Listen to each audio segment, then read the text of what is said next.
Assalamualaikum warahmatullahi wabarakatuh. Di sini saya akan menyampaikan tentang materi resum metodologi penelitian, yaitu dampak COVID-19 terhadap UMKM di Indonesia. Ya, selanjutnya,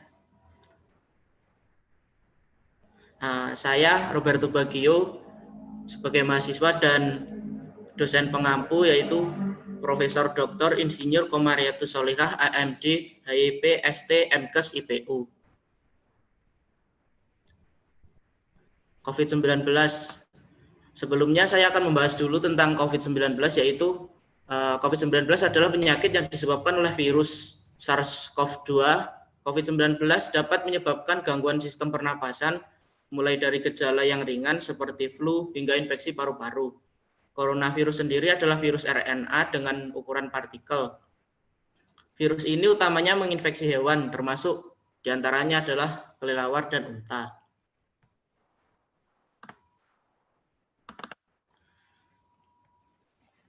Pertama yaitu usaha kecil dan menengah UMKM berada di garis depan guncangan ekonomi yang disebabkan oleh pandemi COVID-19. Langkah-langkah penguncian atau lockdown telah menghentikan aktivitas ekonomi secara tiba-tiba dengan penurunan permintaan dan mengganggu rantai pasokan di seluruh dunia. Dalam survei awal, lebih dari 50% UMKM mengindikasikan bahwa mereka bisa gulung tikar dalam beberapa bulan ke depan. Dampak pandemi COVID-19 terhadap sektor UMKM ini tentu sangat berpengaruh terhadap kondisi perekonomian di Indonesia, di mana kontribusi UMKM terhadap perekonomian Indonesia sangat besar pada berbagai bidang. Metode penelitian yang digunakan dalam jurnal ini yaitu metode deskriptif kualitatif. Peneliti mengumpulkan, mengkaji, dan mendeskripsikan semua gejala-gejala yang terjadi akibat COVID-19 dan efeknya terhadap bisnis UMKM yang ada di Indonesia. Waktu penelitian ini berlangsung sekitar 4 bulan, yaitu antara bulan Maret hingga Juni tahun 2020.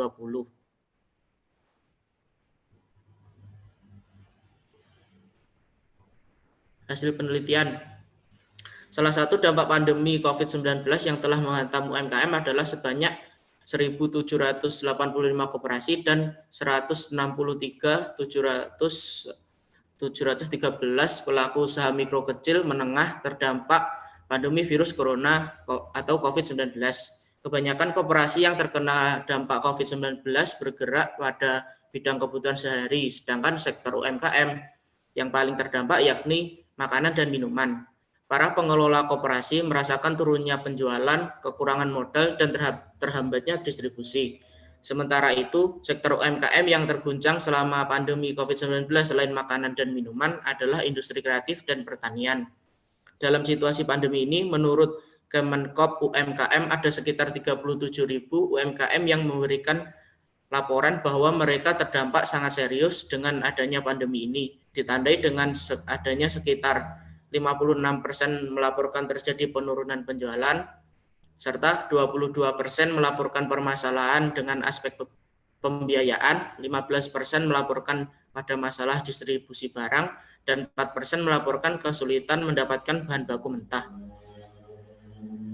Secara pendekatan makro, melalui kebijakan pemerintah, laporan OECD 3 menyebutkan bahwa untuk membantu UMKM saat ini dan membuka jalan bagi pemulihan yang tangguh, pemerintah harus mempertimbangkan setidaknya 3 tindakan penting, yaitu: pertama, pemerintah harus mengumumkan pasal sunset dari langkah-langkah dukungan ekonomi dan bisnis saat ini dan secara progresif mengadopsi strategi dukungan yang lebih terfokus untuk pemulihan. Selanjutnya, kedua yaitu pemerintah harus memastikan bahwa arus perusahaan yang keluar dan masuk dilakukan secara bertahap, dilanjutkan dengan cara yang mendukung pemulihan inklusif, yaitu tanpa lebih lanjut membebani mereka yang paling terkena dampak krisis, seperti pemuda, wanita, dan migran. Yang terakhir yaitu dukungan pemerintah harus menjangkau para pengusaha dan UMKM yang dapat meningkatkan ketahanan ekonomi dan masyarakat di era pasca COVID-19. Pada saat yang sama, UMKM tradisional yang sebagian besar menghilang dan perusahaan mikro yang berjuang untuk mengambil manfaat dari transisi digital harus mempercepat digitalisasi dan adopsi teknologi, perubahan organisasi, dan peningkatan keterampilan.